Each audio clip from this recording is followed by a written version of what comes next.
গোটা দমদমের আকাশে বাতাসে শুভেচ্ছার সুগন্ধ।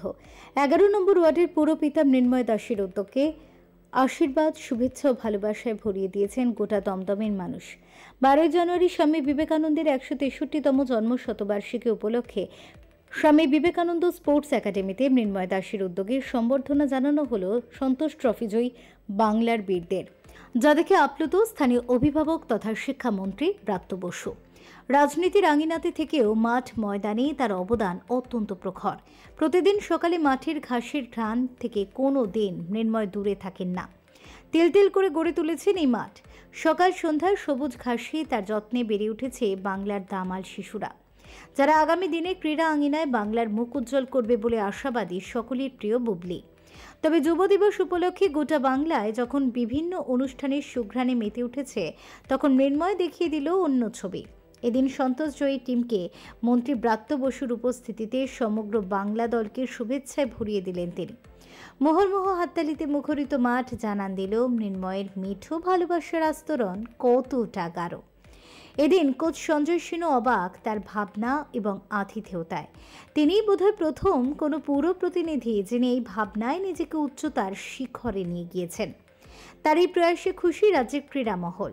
গোটা বেদিয়াপাড়া তার জন্য আজ ধন্য। পাশাপাশি এদিন বসে আঁকো প্রতিযোগিতা উপলক্ষে দূর দূরান্ত থেকে আসা প্রতিযোগীদের পুরস্কৃত করা হয় এবং বার্ষিক ক্রীড়া প্রতিযোগিতার উপলক্ষে পুরস্কৃত করা হয়। পরিষদ প্রধান সৌদন্দম মৃন্ময় দাস ও আজকে দারুণ এখন আয়োজন করেছে গোটা বাংলার দলকে, যারা সন্তোষ ট্রফি জিতেছে ফুটবলে। ও সমেত অর্থাৎ সমেত সম্বর্ধনা দিয়েছে, হাতে অর্থমূল্য তুলে দিয়েছে। আমাদের আমার মুখ্যমন্ত্রী তিনটা দিনের যে কাজটা করলেন সেটা ঐতিহাসিক কাজ, যে সবাই দিয়ে দিলেন এবং বললেন যে ওরা যেখানে খেলবে সেটাই ডিউটি। এইটা একটা অভাবনীয় কাজ। এটা আমার ধারণা আগামী দিনে অনেক বাংলার নতুন প্রজন্মকে ফুটবল খেলতে উৎসাহিত করছে। দমদমে উৎসবও চলে, কাজও হয়, সবই একসঙ্গে চলে। দমদমে খুব খুশির মজা শীতকাল। এটা একমাত্র রসায়ন আমাদের বিধায়ক, আমাদের রাজ্যের শিক্ষামন্ত্রী অধ্যাপক ব্রাত্য বসু। তিনি আমাদের সবসময় শিক্ষা দেয়।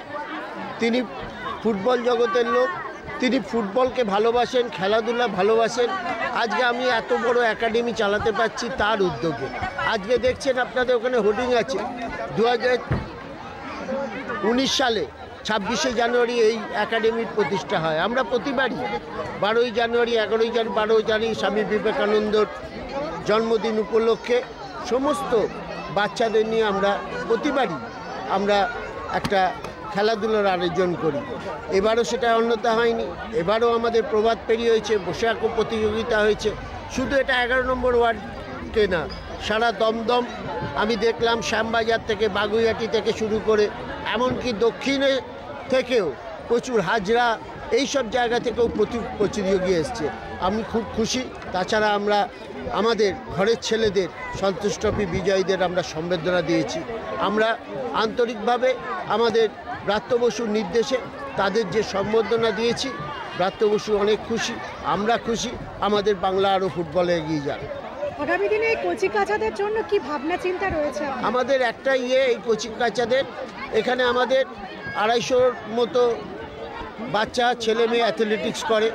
আমাদের ক্রিকেট আছে, ফুটবল 100টার ওপর বাচ্চা আস্তে আস্তে কলকাতায় লিগ খেলছে। আমাদের চাই হচ্ছে, আমাদের এটা হচ্ছে অ্যাকুরিয়ামের মতো, আমরা এখান থেকে মাছকে বড় করে বড় জায়গায় পৌঁছে দেয়া। যদি এইটা করতে পারি তাহলেই আমাদের এই কোচিং বা এই একাডেমির সার্থকতা। ফেরো রিপোর্ট, চ্যানেল 10।